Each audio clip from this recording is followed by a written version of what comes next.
nitwa Emmanuel, ndi umuyobozi ushinzwe imenyerezamwuga n'amahugurwa muri JACANA Birding Tours, cyangwa se mu ndimi z'amahanga bavuga ngo Internship and Training Manager.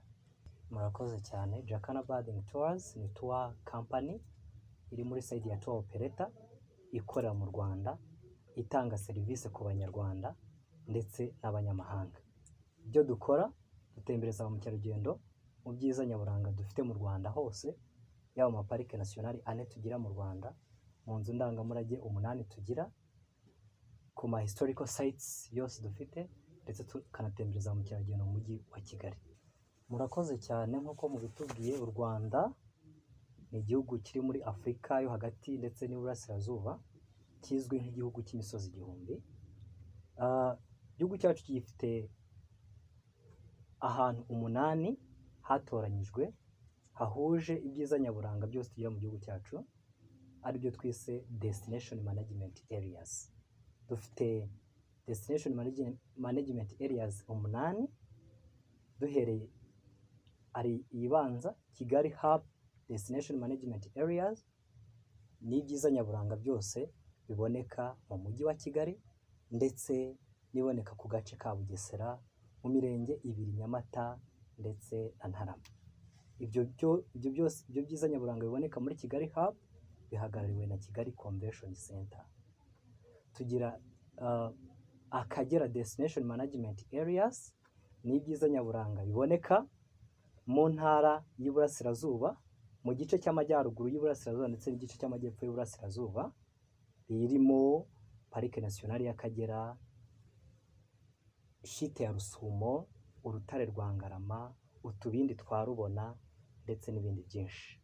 Iyo tuvuye muri Akagera Destination Management Areas tujya muri Muhazi DMA o Destination Management Area, aho tubonamo ikiyaga cya Muhazi muri rusange, tureba view y'ikiyaga cya Muhazi ndetse n'ibindi biri around ikiyaga cya Muhazi.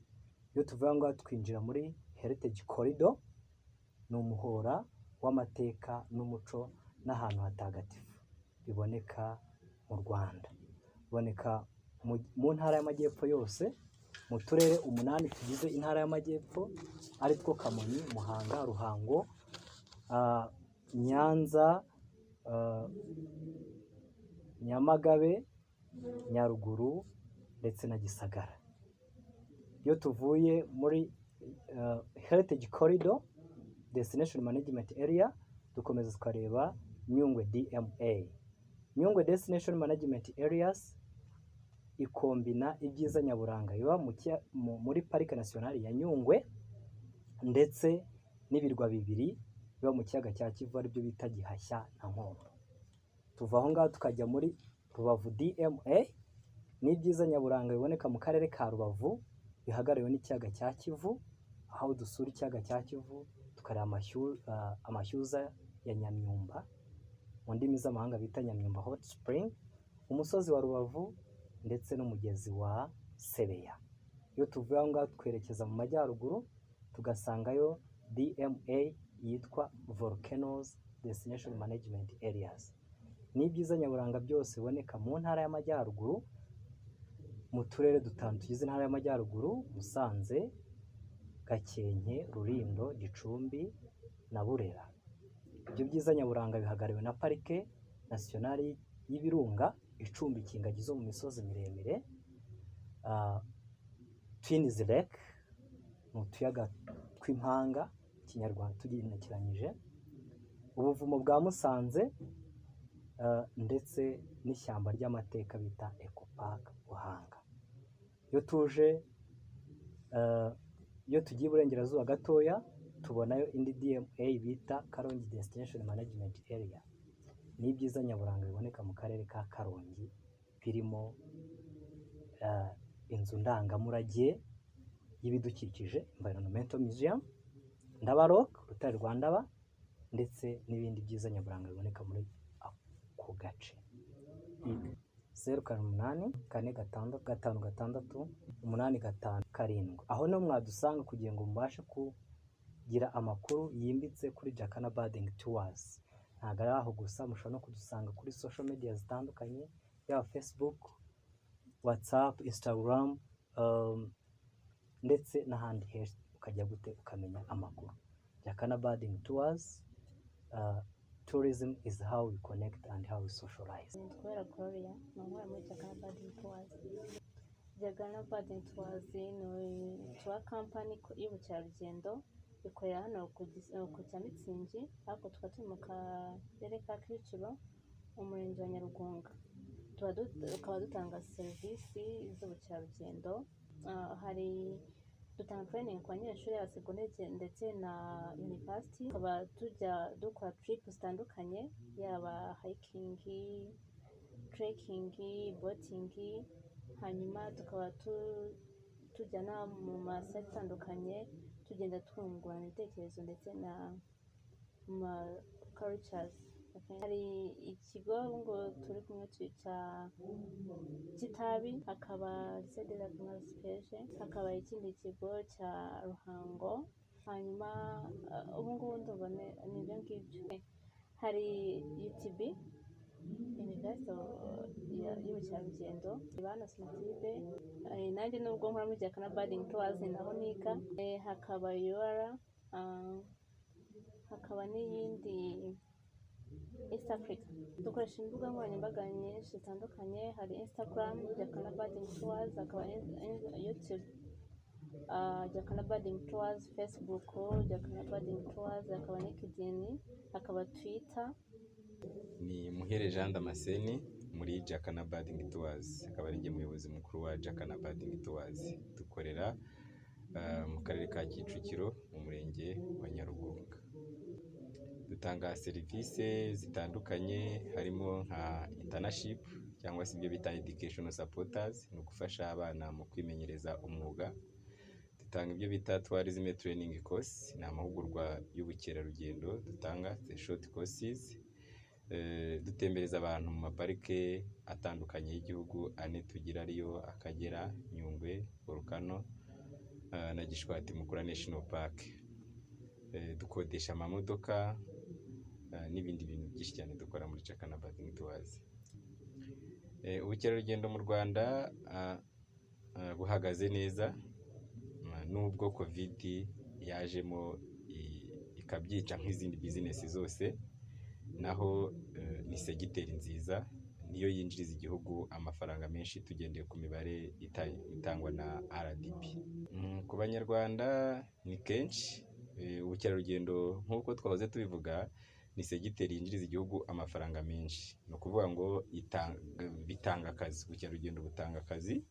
Tuburebera muri angle eshatu, bijyanye na ekonomi y'igihugu, bijyanye na social, iri sociale, n'ibijyanye na environment, kubungabunga ibidukikije. Ibyo byose rero iyo tubihurije hamwe byinjiriza igihugu amafaranga menshi. COVID nk'ibindi byorezo byose cyangwa se nk'izindi business zose yageze ku bukerarugendo ica umugani. Ubukerarugendo ni ugutraveling, uva mu mwanya umwe ujya mu wundi. Icyo gihe twari turi muri guma mu rugo, hafi imyaka 2 yose yarashize ntacyo dukora. Icyo twabyigiyemo ni uko business wunguka ubundi bwenge bwo kuba wakora ubukerarugendo. Byatwigishije gukoresha ikoranabuhanga cyane, yego, naho kuba byaratugizeho ingaruka, ibihombo byo birimo nk'izindi segiteri zose, ariko icyo byatwigishije ni ugukoresha ikoranabuhanga mu byo dukora. Hari ubwo twakoresheje, hari abantu babukingaga ntabwo twahuraga nabo, ni ukuvuga twoherezaga umushoferi n'imodoka akabafata, ibyangombwa byose twabyujuje, ni ukuvuga twagerageza kubafasha neza. Ni ikoranabuhanga nyine, ni ubundi buryo umuntu aba yize. Iyo uri gukora ntabwo ari tourism yonyine, iyo ufite business yawe itari ku ikoranabuhanga, idakoresha social media, ntabwo iba iri mu nzira nziza. Isi turimo kuganamo ni isi yihutana n'ikoranabuhanga. Iyo tugeze mu bukerarugendo ho dusangamo ibintu bita digital marketing. Abantu duhura nabo kuri social media, isi yabaye umudugudu. Iyo ufashe content yawe ukayishyira hariya, abantu bose barayibona.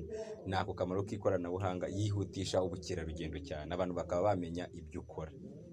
Ni nyinshi, navugamo zimwe muri izo. Mu byo dukora ni JACANA, impamvu yaje, hari ibibazo yaje ije gukemura, nk'ibijyanye na educational supporters biriya by'ama internship, turaba specialist mu gutanga izo internship kuri level ya segonderi no kuri level ya za kaminuza.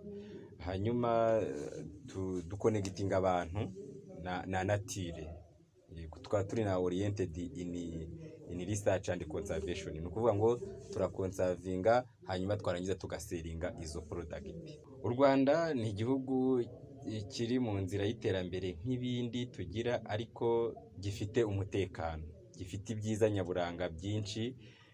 Ni nayo mpamvu leta cyangwa se Rwanda TVET Board yashyize ingufu mu kwigisha, yashyize ingufu mu bintu byo kwihangira umurimo ibijyanye n'amahoteli n'ubukerarugendo. Kigali ni umujyi mwiza, n'u Rwanda muri rusange, muri Afurika umutekano n'ibyiza nyaburanga wahasanga, bigatuma u Rwanda ruza mu bihugu bisurwa cyane ku isi, akaba ari umwihariko wacu. Dukorera ni mu karere ka Kicukiro mu murenge wa Nyarugunga, aho bakunze kwita ku cya Mitsingi, hariya hafi na Great Apartment Hotel. Naho ngaho niho dukorera, niho ofisi yacu iri, ariko soon turimo gufungura branch i Kayonza ni Musanze. Hagize udukenera kuri izo serivisi zose twavuze, twabaha nimero za telefone 078 46 56 85 7. Nazisubiramo 078 46 56 85 7. Mwakoze cyane, turabashimiye KIAC TV. Ujya ugira inzozi zo kuyobora ba mukerarugendo, JACANA Birds Tours turahari kugana. Turafite amaserivisi harimo tourism training course with wildlife safari, culture tour, international program, air ticketing, camping, car rental, nature walk, rock climbing, ground trek. For more information mwadukurikira Facebook, Twitter, LinkedIn, YouTube channel, mwadukurikiraho twitwa JACANA Birds Tours. Nimero mwadusanga 078 46 56 85. Kongera dusubiremo 078 46 56 85 7. Igihe cy'amezi 6 dushobora kubona mu bwa biciye muri Kigali International Art College. Turafite amasomo atandukanye ariyo video production, photography, music, web design, creative art, TV, camera installation, software. Kundi bisobanuro mwadusanga ku nyubako nshyashya ya South Plaza 078 32 05 69 8. Kigali International Art College ikaba ifite na YouTube channel KIAC TV. Mukore subscribe, share and comment. You're welcome. Ndabashishikariza kuba mwakora subscribe kuri KIAC TV kuri social media zitandukanye, Instagram, YouTube channel, LinkedIn, Twitter n'izindi. Murakoze cyane.